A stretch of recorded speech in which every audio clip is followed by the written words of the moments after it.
and welcome to another edition of BroadMind. We explore the minds of writers, authors, and beyond. I am your host, T.L. Rockwitz. Today's guest is Elsa Kurt, who is the multi-genre indie and traditionally published author of 8 contemporary women's novels. Her stories explore the complex and relatable experiences of everyday life, the love and laughter, the heartbreak and sorrow, and everything in between. She finds the extraordinary in ordinary lives and puts you in the front seat of every story. Elsa has also written several children's books under the name of Melanie Cherniak, all with themes of encouragement, empowerment, and uplifting messaging, and find beauty in the imperfections of life. Welcome to the show, Elsa. Thank you. Happy to be here. I want to ask you, first thing is, when did writing capture your soul? Oh boy, you know, writing, probably from the moment I can put pictures in my mind. I love stories. And so it started with, before I could write, it started with drawing pictures, and the pictures told stories, and then as soon as I could form the words, I couldn't stop. I was always scribbling on paper, and I just love stories for forever, always. Yeah. Mm-hmm. For me, it was 3rd grade. Oh. So you're probably way before me. Yeah, you know, I feel like, you know, my mother always says, I don't ever remember you not having a book in your hands, you know, and I remember I remember my first favorite books were the Beatrix Potter, Little Peter Rabbit and all of those, and I just devoured them. I wanted to be, it's not that I wanted to be in the book, I wanted to be the person that wrote the book, you know, so I think it was kind of always there, and it lay dormant for quite a while, but yeah. For me, it was the Maurice Sendak. Oh, yeah. Where the Wild Things Absolutely. Are. Yeah. And all those, yeah. And then I think it was Serendipity. Serendipity series, remember those? Yeah, I do. What is his name? Cosgrove. Oh, wow. And I can't remember. There's a whole series of them. They were just such beautiful little stories. It just sucks you right in, right? Yeah. Yeah, it's like magic. Stories, but they were great. And they always had a moral. Mm-hmm. That's the thing I've always dealt with, Right. Absolutely loved it. And for 3rd grade, I used to have those log books, the black and white ones. I remember them well. Yeah. I used to fill them up, and my 3rd grade teacher used to tell my mom, don't stop her. Always encourage her to do it. That's great. So I was always doing it. And it wasn't because I was trying to write really big like kids do to get away with anything. Yeah, just to fill up the paper, right. Yeah. But it was something that just started to hit me harder and harder. Mm-hmm. And I watched a lot of dramas since before, the rating system, and everyone's like, that's taboo. Right. Watch that. Right. Oh, yeah, I grew up on soap operas. Yes, soap operas, dramas, the late night dramas, Absolutely. But it was always about character. Yes. Always. Yeah. That was a big thing for me. I love a story. I love a great character. Absolutely. It's, what some people, see magic in certain things, and actual magic, I guess, and I always saw it in books, you know, that just the power to be able to take letters and make words that make sentences and paragraphs that move people and affect them so profoundly, I wanted to do that. Yeah, you want to gauge it. Well, I think the only way you can gauge it is by your own emotions. Oh, sure. You just suddenly find yourself cracking up laughing over something. It's like, I can really relate to this, or I think this is going to be great. Right. Even though you don't want to think about your audience, but you think of it, and so you're figuring they'll be able to relate to it. I agree completely. I love the relatability of stories. You read something, sometimes you like to read a book that you can't even fathom, if you're reading fantasy, I suppose that's, maybe why you want to read that, because you can't fathom it. But, a lot of times, particularly with the kind of work that I write, I write it because it is relatable, and people can, it does resonate, at least I hope it does. And, and kind of like you said too, I do love having a moral and the purpose to the story, and, something I love uplifting, I'm a Hallmark girl. I love it. But, I love, not even so much that I love the movies themselves, but I love the concept that, I love, we talked about redeeming qualities. I love redemption. Yeah, that's just like you said. That's the heart of my stories, it seems like. I love that. I love it, too. I want to ask you, well, you have about 8 or 9 of these stories. Let me just read these to you. Sure. What the titles are. You wrote it, now what? The Writer's Romance, Right. Still Here. Livy Takes the Long Way, The Awkward Woman's Guide to Dating. Into the Everwood, Craving Country, Lost and Found Girls, and Billionaires Club. Yeah. How do you come upon the subject matter? All different ways. Still Here and Lost and Found Girls specifically actually came from dreams. I have like crazy, ridiculous, vivid dreams. And, I kind of, particularly with Lost and Found Girls, it was, for that one, it was a sentence. I woke up with the first line in the book, which is, I know something you don't know. Yeah. And I had no idea what that meant or what it was going to be.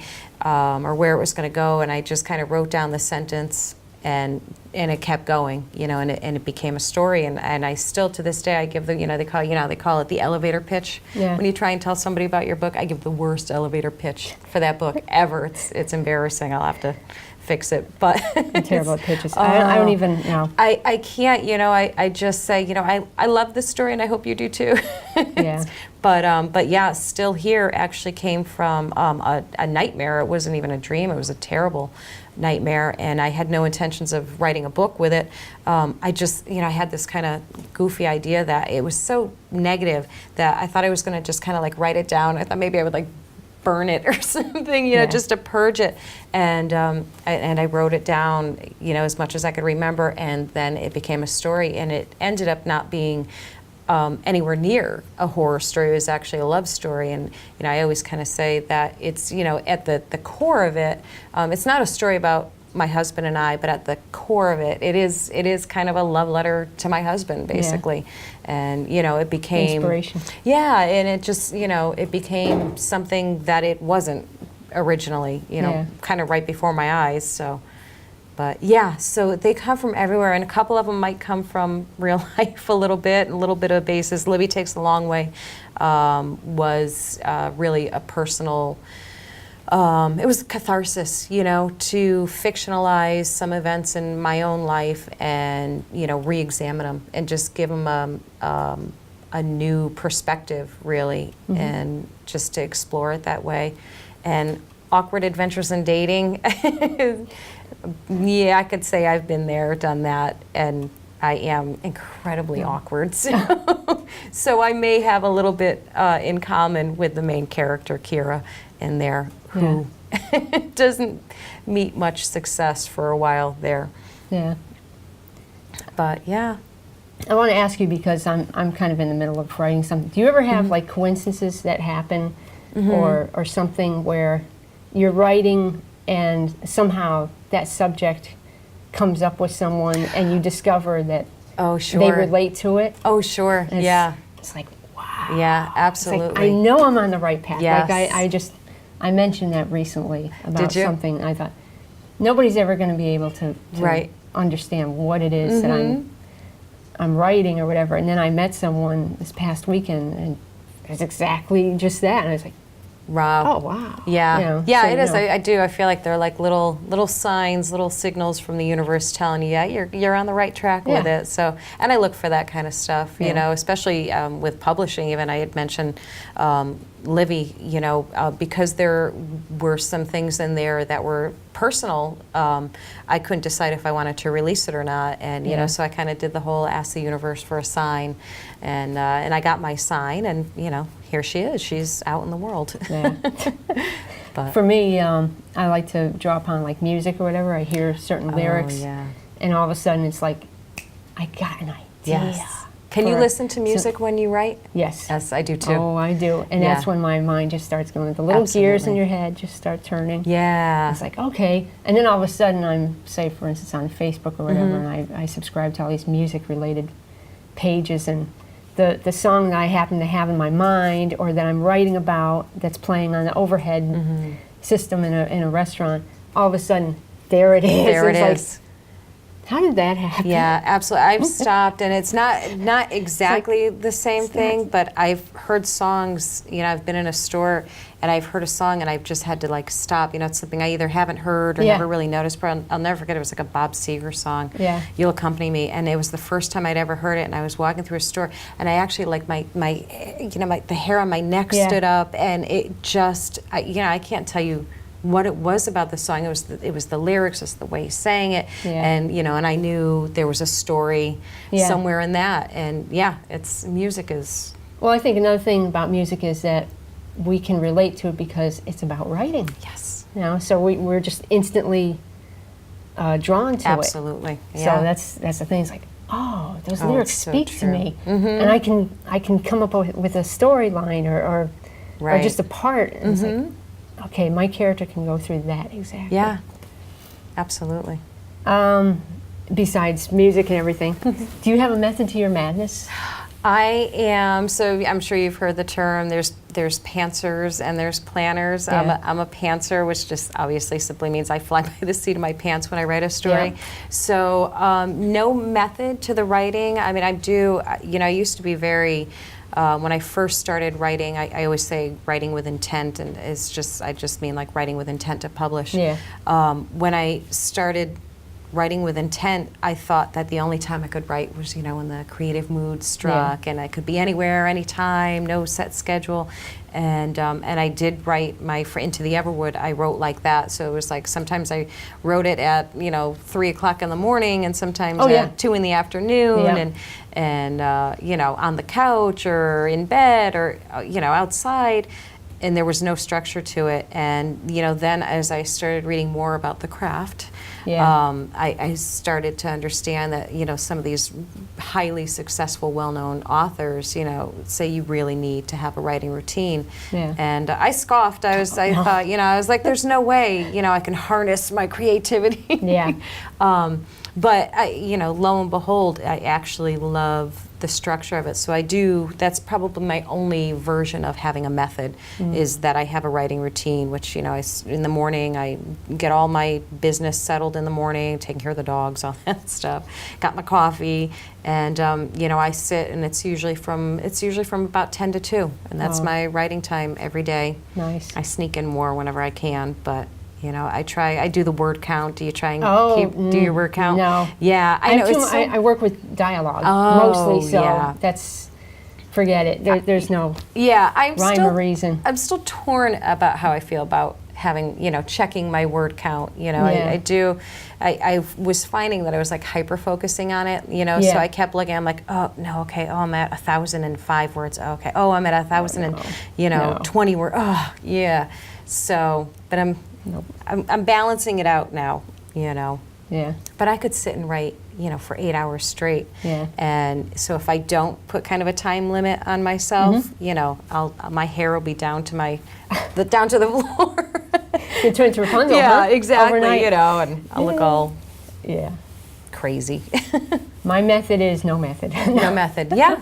Yeah, well, I think, I think you take in like all of the rules that whoever they is, that they tell us as far as how to write and how to do it well and properly. And you take all the rules and then you kind of toss them out the window and keep the ones that work for you, I guess. Yeah. But yeah, I think you just, whatever makes your creativity flow is what works. For me, it's out of order. I write like here's do? Yeah. I'm envious. Yeah. It's unconventional, but I write like from A, then I'll go down to C, Really? D, B. Right now, the story that I'm working on, I started on the back end first, and then kind of working my way Wow. the other way. But then I do have a beginning, so I know how it's going to start. Wow.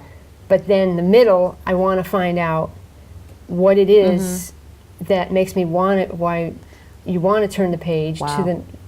towards the end. Oh, why that's you a- want to keep going. Yeah, that's a really, really So you want to neat- have it strong enough in the middle, just as you do at the end. So and in the you beginning. may already know your ending Oh, I do. before you've. That's Yeah. impressive. Yeah. No, I see my books like a movie in my head, Yeah. so it plays out from I've beginning tried. to end. Doesn't work for you. No. Isn't that neat? See, Yeah. I love that. I love hearing what other writers Yeah. do, like what their creative process is. I love it. That's why I always ask another writer when I Yeah. talk with one, so are you a planner or a pantser?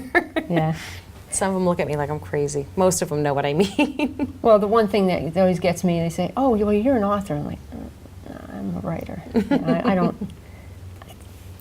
It's just too confining, or it just makes it sound like Sure. you're just too big, and Yeah. I can't do a review, or I can't do something for my local paper, which I do stuff for my Oh, local nice. paper. Mhm. But I like to call myself a writer as opposed to an author, like because that. then they're going to just say, "Oh, well, what did you get published?" I'm Right. self-published. Right. It's like, oh, Yes. okay, yeah. So you're going to start judging on the what you see on the back cover, Right. just like when you get an album, you're going to see what record company. Sure.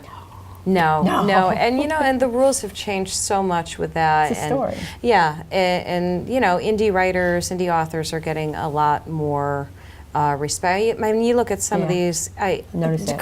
Correct me if I'm wrong, and I might be wrong, but I want to say Delia Owens, Where the Crawdads Sing. I could be wrong, but I feel like she was an independent author, and I mean, you never know. So, Yeah. and there's quite a few of them out there that their careers they're entirely self-made. So Yeah. the rules have changed now quite a bit, and I know the traditional publishing industry doesn't really love that so No. much. They don't love the indies as much, and and I understand, because with independent or self-publishing comes the fact that anyone can write and Yeah. publish a book. So there's going to be inferior work out there. Sure, but that's, I mean, I think that's with anything. Yeah. It's not a reason to not allow indies to come sit at the table. Yeah. I Yeah. mean, there's some incredible work out there that haven't You don't found a belong. home. Yeah. Yeah, and it's so silly to me, and I like both. I do like saying I'm traditionally published, and I also like saying I'm self-published. Yeah. I love the control of Yes. being, Yes. Yeah. I mean, Exactly. everything is ours. Yeah. I choose the cover. You Yeah. choose. Absolutely. Yeah. Yeah. There's something to say for all of it, I guess. But like you said about the self-publishing industry, that has changed. I've noticed that within the past 10 years, or 14 actually, that I've been with CAPA, which is the Connecticut Authors and Publishers Association. And there's a lot of changes that have gone on, and even within our own community of self-published authors, people aren't treating it like it's a dog-eat-dog world Right. anymore, because there are more opportunities that are opening up. Absolutely. And even places like Barnes and Noble that are Yeah, beginning they're to coming open their around. eyes to Yeah. the actual stories instead of just the publishing houses. Right. So I think that's great. And then Absolutely. there's just people are finding their brand easier. You know, Yes. like we had a previous guest who did a book on cats. Oh, Sean okay. Flynn. Oh, yeah, Great Sean guy, Flynn. Yeah. Yep. And he does his basis is like cat shows. He Yes. does really, yeah. really well. You find your niche, and he's excellent at that. He knows exactly what that is for him. Yeah. And yeah, I mean, really smart way to do it. And it's true, and there is some place for everybody. Yeah. And I've discovered since I mean, as you know, writing is such a isolated. Personal experience too. Yeah, Very much. so you do get in your own little universe, and you forget that there's others like us. Yeah. We are Yeah. a community.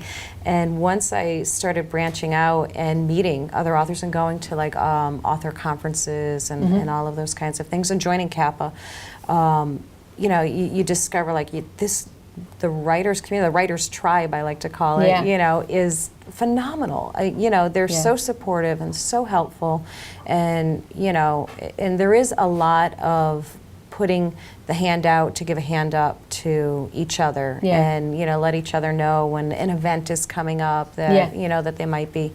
It's Yeah. it's a nice cooperative thing, and it's not that cutthroat. Yeah.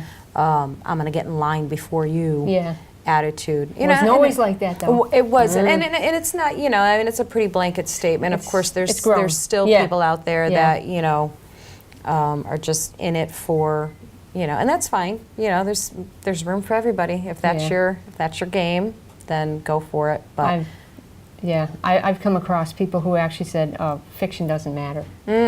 wow, I'm like, What? Wow. How do you? How can you even? How can you? I don't even know if I could dignify that with a response. Half of the books that are created are fiction. Yes. You know, you get to create your own world. Yeah, absolutely. You know, That's the magic. I like fact-based fiction or whatever. I mean, I like to research things. Right. So that people can relate to them. Yeah, I know. There's my word for today. It's related. It's a But great word. it is a good thing to keep in mind because Yeah. you do want to be kind of historically Right. believable if Oh, people sure. know Right. what you're talking about. Oh yeah, readers are sticklers. Yeah, they that's are. why I can't write anything historically accurate. You know, so if I do have historicals, you know, I'm an '80s girl, so Same if I here. yeah, Same here. yes. Yeah. Oh yeah, I love Awesome. it. I have plenty of leg warmers and off the shoulders, big Yeah. hair memories. Oh, I love that. But, you know, so when I write about, there's still things that I need to look up and Yeah. check and make sure, you know, if Yeah. I'm going to say, you know, Wham sang Wake Me Up Before You Go Go in '88, I better make sure, I don't know Oh, if it is. I don't even know if exactly. it was or not. 84. Oh, you're good. Oh, you just became my hero right now. Wow. That was awesome. Yeah. That was I beyond. saved you. You did. I saved you. You did. But yeah, it's interesting because I'm currently writing a part about London or whatever, and I've never been there before. So I have to write about like nightclubs that existed during then. So I'm just spending like an hour looking up these things like, oh, how cool is that? And I want to make Yeah. sure I capture that. Right. Because you never know. I mean, I have British don't. friends, so I want to make sure I get it. Right, and Totally that's right. and that's the Yeah. nice part too. They're, you know, hopefully such a great wealth of information too. You know, you can ask Yeah. them like, you know, so when you walk into like, what does it smell like when you know? Oh, and, God, and yeah. you know, people who don't write look at you like, what does it smell? Well, you're writing a book. What do you care what it Yeah, but you smells like? have But to you use your have to. You senses, have to. You have to yes. bring everything in. Everything, yeah. Yeah. Yeah. Oh, that's fun. That sounds like a fun write. I love Yeah, everything yeah. that has to do with the Brits. I want to ask you, because you said that you write some romance. What is it about the genre? Oh, so I had initially, I had a little bit of a grudge against the romance genre, and it's the same grudge a lot of people have because the Yeah. first thing people think when they hear romance is Chick lit? Yeah, Yeah. yeah, you know, My worst. Fabio and, you know, and Harlequin, and bless Harlequin, they're wonderful, they're, you know, If you're into that. if you're into that. And I was never. So, Right. and I had romance kind of locked in this one perspective of what it was about and what it looked like and what it felt like and sounded like. And, you know, and then come to find out, you know, so when I write, I don't write for a genre. I just write a story Right. and then I figure out after where its home is, you Yeah. know. And, you know, it turned out a lot of the stuff that I was writing, you know, some of the things are obvious. The writer's romance, Yeah. you can't get more blatant, Yeah. you know, than that. I like But the cover too. thank you. I love my cover. And people have mixed feelings about Very having, cinematic looking. I like right? that. Yeah, people sometimes are like, oh, but I wanted to imagine what they look like, you know, in my own Yeah. head. I don't want to know, you Right, know. And other right. people are like, oh, that's exactly what I thought they would look Yeah. like, you know, Catherine and Mitch. To me, that's Catherine and Mitch. So, you know, if I ever saw those two Yeah. people in real life, I'd probably freak them out and call Yeah. them by those names.